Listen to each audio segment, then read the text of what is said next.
বাম দিকের ভাই থেকে। আমি মিস্টার রবীন্দ্রন, একজন সমাজকর্মী।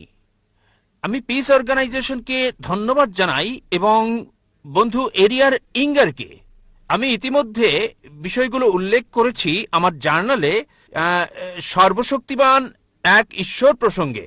আমার একটি প্রশ্ন, ইসলামের অলৌকিকত্ব কি? যেমন সং অব সলোমন 5 অধ্যায় 16 অনুচ্ছেদে আছে।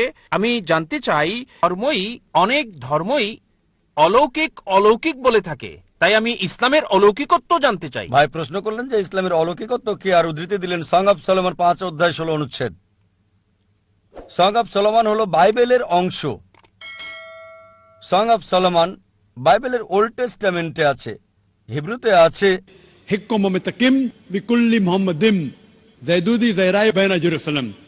এটা হিব্রু ধৃতি, আমি মূল থেকে বলছি কারণ অনুবাদ ভুল হতে পারে।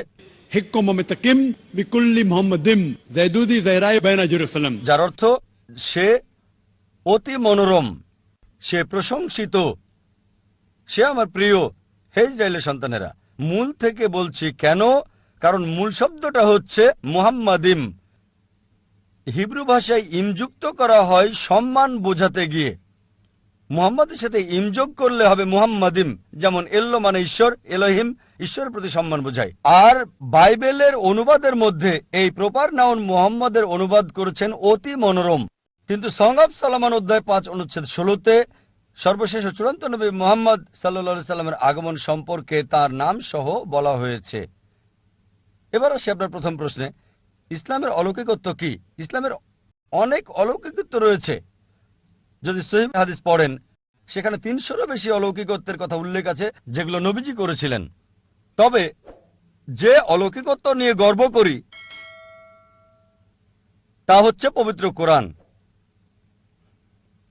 এটা হচ্ছে ইসলামের অলৌকিকত্ব। অন্য সব অলৌকিকত্ব আমরা বিশ্বাস করি, যেমন মুসা আলাইহিস সালাম সমুদ্র 2 ভাগ করেছিলেন, যীশু খ্রিস্ট আলাইহিস সালাম মৃতকে জীবিত করতেন। কিন্তু এখন যদি দেখতে যাই, সেই সময় কি যেতে পারবো যাচাই করতে সমুদ্র ভাগ করেছিলেন কিনা? সেই সময় লোকজন মানত, আপনি মানবেন, আমি মানব। একই কথা অবিশ্বাসীদের ক্ষেত্রে অতীতে ফিরে যেতে পারবে না আর যাচাই করতে পারবে না মুসা আলাইহিস সালাম সমুদ্রকে 2 ভাগ করেছিলেন কিনা, যিশু মৃতকে জীবিত করেছিলেন কিনা, নবীজি মুহাম্মদ সাল্লাল্লাহু আলাইহি সাল্লাম চাঁদকে ভাগ করেছিলেন, কিন্তু সেই সময়ে যেতে পারবেন না। একটা অলৌকিকত্ব যেটা সেই সময়ের জন্য ছিল, এই সময়ের এবং শেষ সময় পর্যন্ত পবিত্র কোরআন। এটা অলৌকিকের অলৌকিক। আর 1 সপ্তাহ আগে, প্রায় 8 দিন আগে, এটা 12ই জানুয়ারি, একটা লেকচার দিয়েছি, কোরআন এবং আধুনিক বিজ্ঞান সাংঘর্ষিক নাকি সামঞ্জস্যপূর্ণ, আর প্রমাণ করেছি এই কোরআন অলৌকিকের অলৌকিক। এটা শুধু অলৌকিক নয়, অলৌকিকের অলৌকিক। এটা সব সময়ের অলৌকিক। আগের সময়টা ছিল অলৌকিকত্বের, সেই সময় প্রমাণ করেছে। তারপর সাহিত্য এবং কবিতার যুগ আসলো। কোরআন হলো সবচেয়ে উত্তম সাহিত্য এই পৃথিবীর বুকে, মুসলিম এবং অমুসলিম আরবি বিশেষজ্ঞদের মতে। এখন যদি কোনো ধর্মগ্রন্থ কাব্যিক ভাষায় বলে পৃথিবী সমতল, বিশ্বাস করবেন?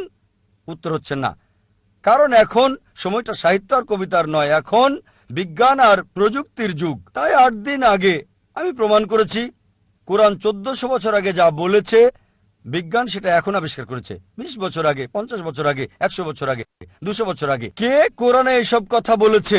সর্বশক্তিমান ঈশ্বর ছাড়া কেউ না। সবচেয়ে ভালো অলৌকিক, চূড়ান্ত অলৌকিক, অলৌকিকের অলৌকিক হচ্ছে পবিত্র কোরআন। পেছনের মাইক থেকে একজন অমুসলিম ভাই। শুভ সন্ধ্যা স্যার, আমার নাম